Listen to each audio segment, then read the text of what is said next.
that is efficacious with respect to 1 out of 10 people suffering from this particular, whatever it is you want to call it. From a rhetorical standpoint, could I just interject one quick question and maybe one other point? Your selection of the word treatment smuggles in an argument. And that argument is that there is a beneficiality of a medical nature in regards to this activity.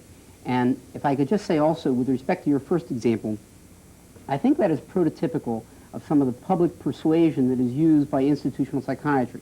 What about the person who flaps his wings and jumps out a window? The public, by that question, is led to believe that this is a fairly typical question now facing institutional psychiatry, when it is, in fact, the most radical question facing institutional psychiatry.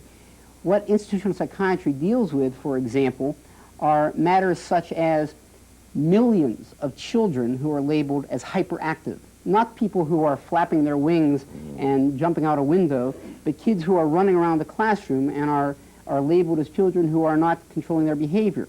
What do we do with people who commit murder? What do we do with people who are gambling to excess, who are having sex to excess, now called sexual addiction? So while the question, I would say, with respect to the person flapping his arms and flying out a window is interesting, it panders to the general nature of psychiatric persuasion, to let the public believe that that is typical of the questions that are being addressed. Okay, well, let's agree on a couple of terms here.